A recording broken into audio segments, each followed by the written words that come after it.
Hey, it's Mazzy, Whack-A-Mole number 157, the Random Picks. Another back-to-back guest appearance from someone else in the vinyl community, all the way from Colorado, the first legal pot state, as I recall. I could be wrong about that, but I think that's the case. And this is someone who is apparently very well educated, because his channel literally is called University of Vinyl. Not to be confused with junior college vinyl. This is Tim from University of Vinyl. Another pilgrimage to Norman Masloff's home. Very excited to be here. I'm getting all the freeloaders turning up on my doorstep lately. You know, there's a homeless tents over that side of Seattle, and the vinyl community tents are outside my doorway here. I think that we love the hospitality. This is better than a hotel. I'm just kidding. We are in a hotel. It is. I should do like an Airbnb thing for vinyl right. people. Would you pay? Would you pay to stay with me? Rob Walker, would you pay to stay with me? Okay, so we're going to just pull some records. I usually pull 5, but I'm going to let my guest, Tim, pull them, and then we'll kind of both discuss and see what happens. So you can't look, but now be careful. We have records on the floor because I have, look at the Dizzy collection. I got new boxes from the Dizzy collection I have to go through. So I do have insurance, but I don't want you to trip over anything. So start pulling? Yeah, just. All right, so I'm not going to... Oh man, you got these. They're all tight. They're not as tight as. Okay, here's one. Okay. Let's do one from over here. 2. Over here. I will say that Mazzy is very organized. Everything is just in pristine condition. 3. I'm gonna pull one from over here. 4. And one from this far cube over here. Wait a minute, there we go. Okay. Okay, let's see. I'm going to go through them, and first I'm going to ask Tim if he knows anything about it. Let's start out with Lord Sutch and Heavy Friends. Lord Sutch and Heavy Friends. Have you ever heard of Lord Sutch? I am stumped. The one thing I was concerned about with doing this video is I would be stumped, and I do not know Lord. Okay. I may get some of this wrong. Looks like apparently psych to me, maybe. Lord Sutch, I think, and I always get this wrong. He either was a real lord or wasn't, and that's like that's bullshit. I know me saying that, but he put out 2 records. The other one has a cover of a Rolls Royce with a British flag on it in the late '60s. Oh, this is 1972, actually. I think it was 71, 72. But he got all these great guitarists, musicians. On this record is Keith Moon, Richie Blackmore, nice. Noel Redding, Matthew Fisher, the keyboard player from Procol Harum, Victor Brox. I only know Victor Brox. I forgot what band he's in, but he was on the original Jesus Christ Superstar, Brian Keith and Annette Brox. But the other one, the first one, Jimmy Page is on, Jeff Beck is on.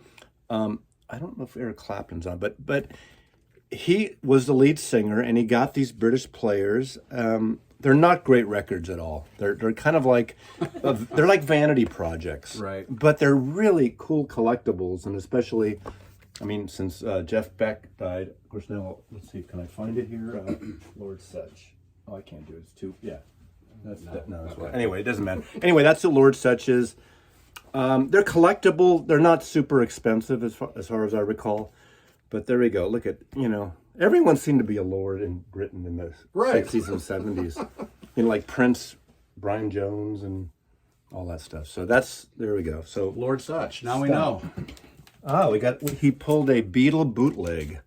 I was going to say, it must be an unofficial or something. Yeah. Beatle bootleg. Dig it. See, there's a thing in Whack-A-Mole where if you don't know exactly what to talk about, you pivot. You talk about something completely different that relates. Photographed by Robert Whitaker, who did some conceptual photographs of the Beatles, his most famous being the Butcher cover photograph. That was from one of those sessions. These are outtakes, alternate versions from Boots. I'll Be On My Way, song that Lennon McCartney gave away to Billy J. Kramer. Of course, Robert Beethoven, I Want to Be Your Man. Match Mr. Tour, Blah Dio, Blah Da. So a bunch of bootleg things. Let's see.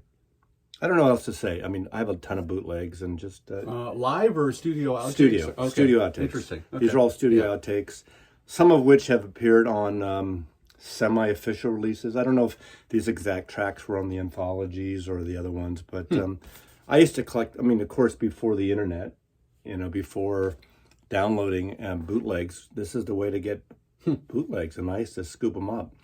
I think they go for, like, bootlegs are kind of in demand now. This came out in '87. This release, of course, they always say fan club, not intended for sale, but that's a bunch of BS. Right. It's a bootleg. Let's see if there's any. There you go. All right. NEMS. Ooh. See, why can't these labels do polyline sleeves like the friggin' bootleggers? Right? They can do it. Okay. You know these guys? Everly Brothers, absolutely. There was a thing on CBS Saturday morning. They actually interviewed the son of, I think, Phil.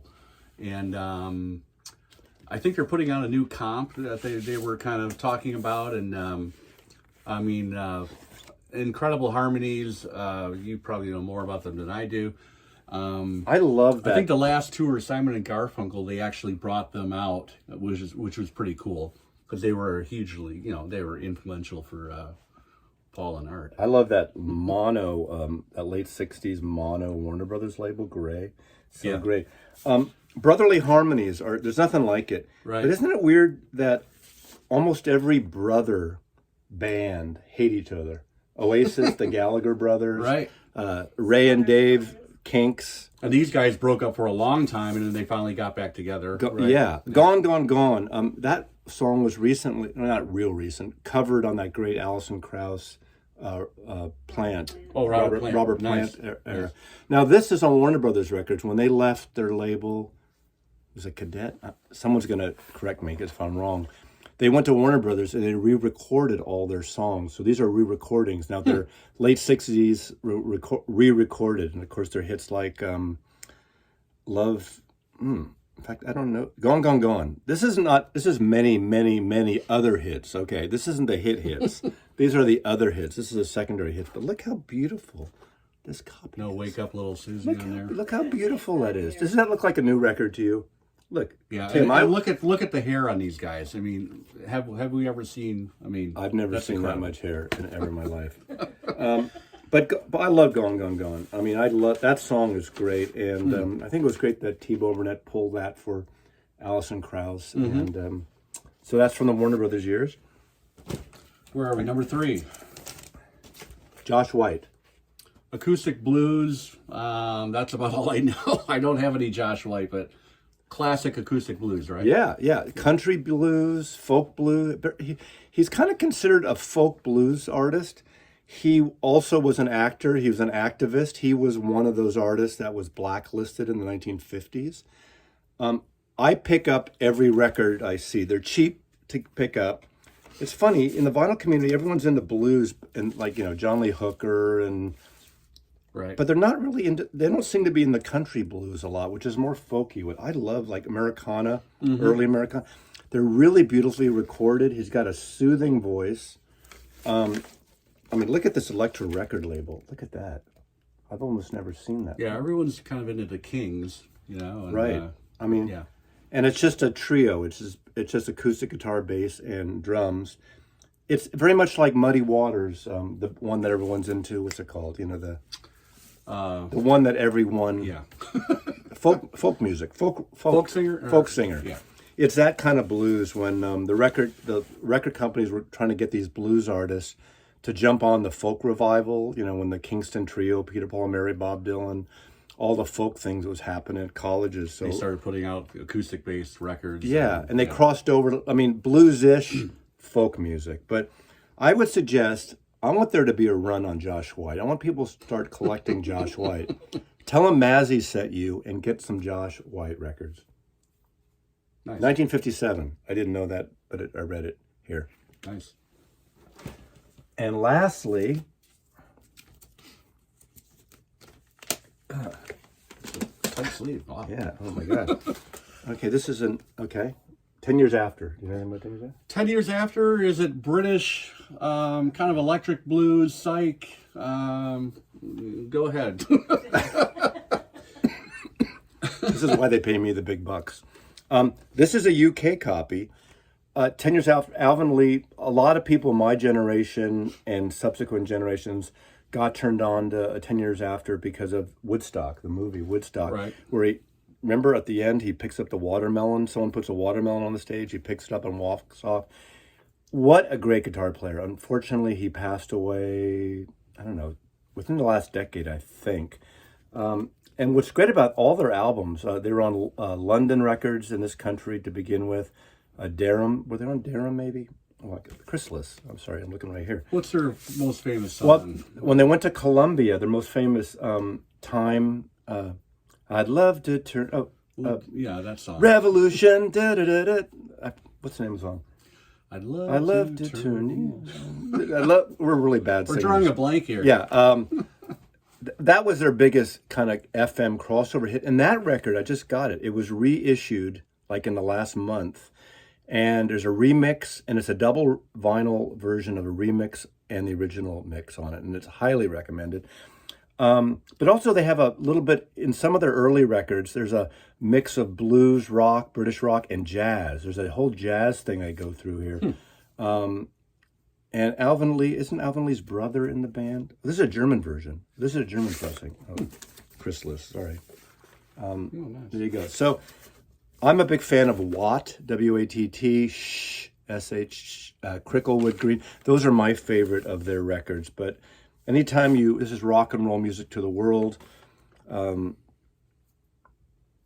Yeah, I don't know what else to say. What year was that released? This, you know what? I don't even know. Yeah. I would say this is probably 73-ish, but I could be wrong, 73, 74-ish, because they went to Columbia. I don't know. I mean, it's close enough, okay? Maslov doesn't get it right all the time, but we get it all right a lot of the time. Oh, there's a gatefold. You want to see? I will give someone $10 and a free record if you can identify and prove that you're in this photograph. See? We have a voice. Who is that laughing in the background? That's our special guest. My wife, Rebecca, is off camera, but... Mrs. University of Vinyl. Mrs. University of Vinyl. University of Vinyl, yes. So, do you guys have MFAs? Live and in person. You have bachelors of art, MFAs, doctorates, or are you just you're auditing today? Or I'm auditing you today. The only accredited higher learning institution in the vinyl community. Forget about community college, that other channel. Anyway. Yeah, but community college usually is free, and you have to take like $150,000 loan to study with Tim here and his vinyl community. Another 3,000 subs, and I'm going to start rolling out all the monetization ideas that I have. See, people all give a shit about these days is the money. That's the money. Anyway, thank you, Tim and Mrs. What do you like to be called? Mrs. Tim. Mrs. That sounds kind of subservient. Kind of Or formal. Rebecca. Rebecca. Oh, we got a name. We got a woman in the vinyl community name, a real live girl. Okay, thank you, Rebecca. Thank you, Tim. Thank you, Norman, for your hospitality. It's Thank been you. fun. And it is fun. Whack-a-mole. I love doing it with people. You know, if you want to visit when you're in town in Seattle, give me a shout out. And you have to pay the entrance fee and fill out a questionnaire. And if you're worthy, you can come and do a whack-a-mole here in the house. And I will make you croissants and cappuccinos or something. And they're delightful. They're delicious. Yes. Thank you. Mazzy loves you. Thank you. Bye, Tim. Bye.